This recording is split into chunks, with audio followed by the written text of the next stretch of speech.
Cobra Kai is moving to Netflix for its third season, continuing to settle the score between Karate Kid rivals Johnny Lawrence and Daniel LaRusso. Let's head into the dojo and meditate on the most clever and easy-to-miss references and Easter eggs hiding in the series' first 2 seasons. The Karate Kid is a classic movie of the 1980s. Beyond the main story of a spirited underdog overcoming the odds to vanquish his better-prepared opponent, there's a strong through line of class warfare. As in other classics from the era like Pretty in Pink or Some Kind of Wonderful, the rich kids are needlessly and endlessly cruel to the kids from families with less money. True to form, Johnny comes from money and lives in a nice area, and he's harsh to and dismissive of Daniel right away because this new kid in town and son of a single mother lives in a small, inexpensive apartment in the less exclusive town of Reseda. When Cobra Kai picks up the story more than 30 years on, the situation has reversed. Daniel owns a chain of car dealerships and has a lot of money in the bank. Johnny, on the other hand, is divorced, barely getting by, and lives in a tiny, nondescript apartment building in a not fancy neighborhood. Viewers may not notice that Johnny's complex is called Reseda Heights, meaning he lives almost exactly where Daniel once did.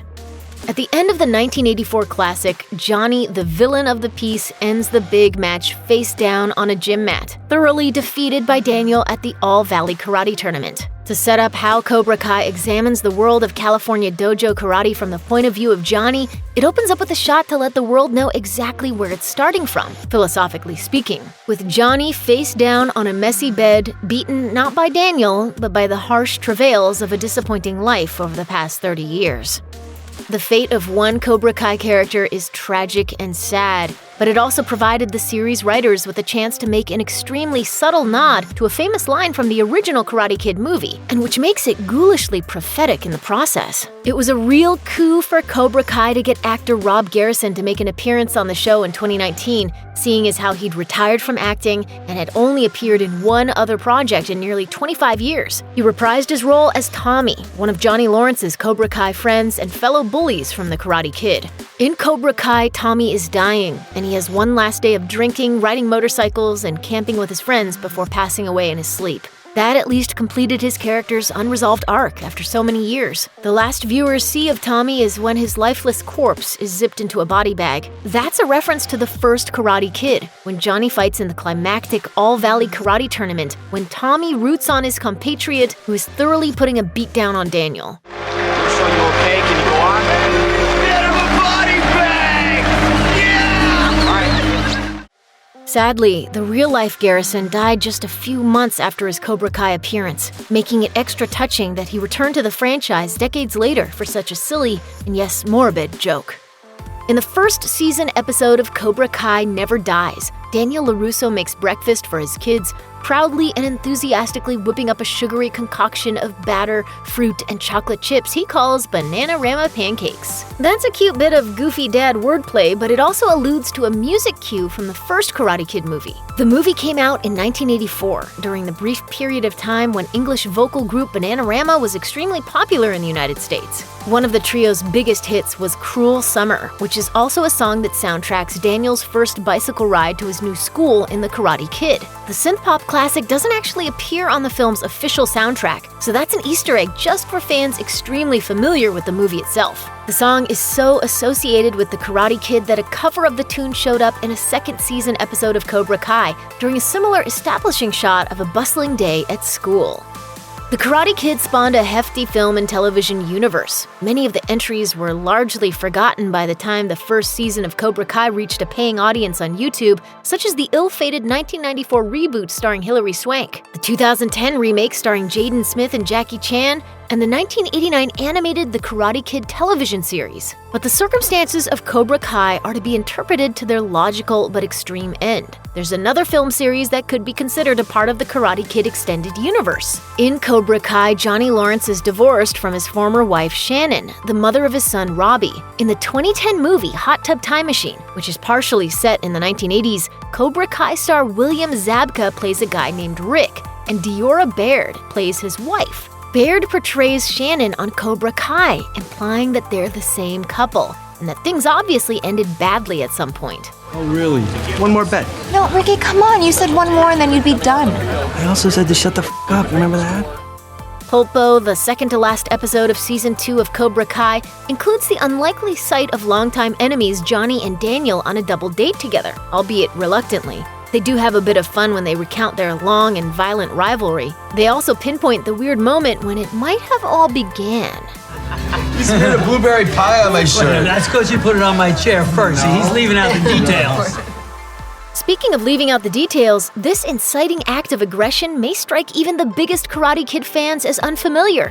And surprisingly, there's a good reason for that. Johnny and Daniel beginning a war over blueberry pie was scripted, but didn't make it into the final cut of the movie. In 2012, Karate Kid director John Avildsen posted a bunch of behind-the-scenes footage to YouTube, including one of actors Ralph Macchio and William Zabka rehearsing a scene of Daniel and Johnny attempting to humiliate each other with the help of a little dessert. You take his pie, and you get up.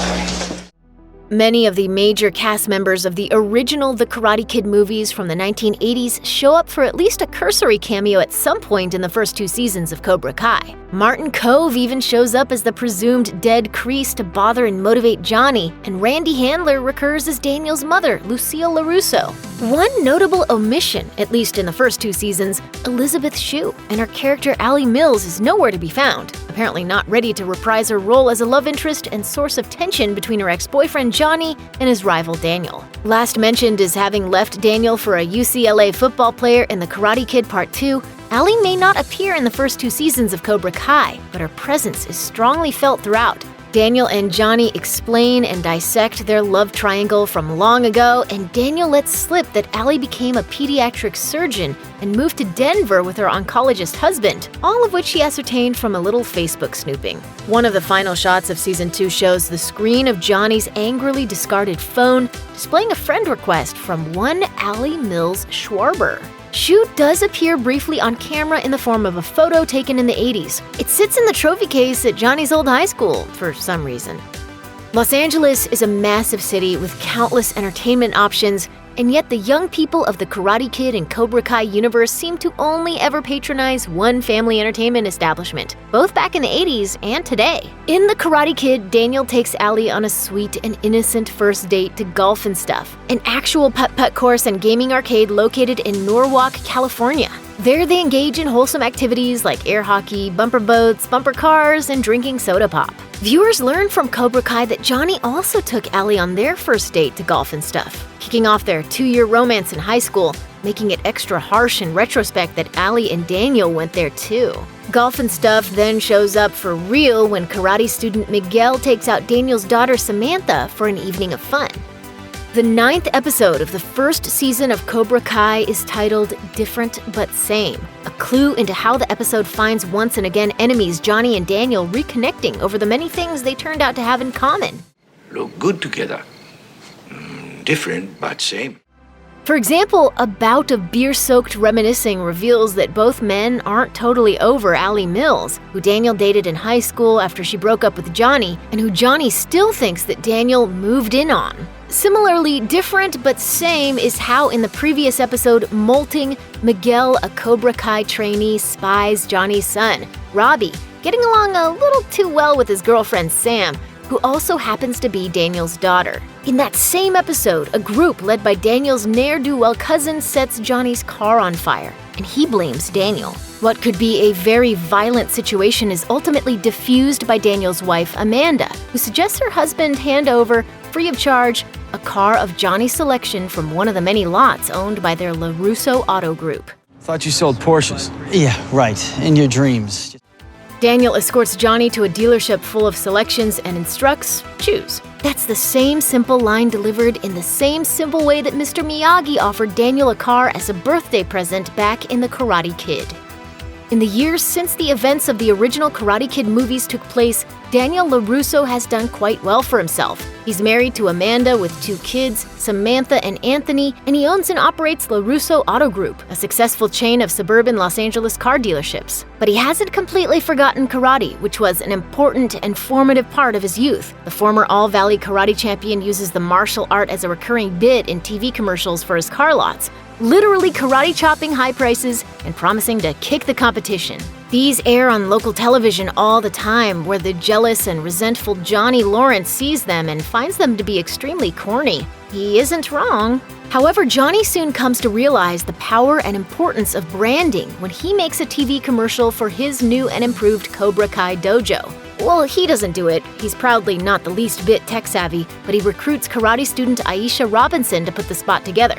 He does have one suggestion: to place the Cobra Kai logo at the end, rendered in chrome so that it impressively pops off the screen. We don't see the finished result, but we have a good idea of what Johnny's getting at. Where have Cobra Kai viewers previously seen a chrome Cobra Kai logo that pops off the screen? At the end of every episode of Cobra Kai, that's where.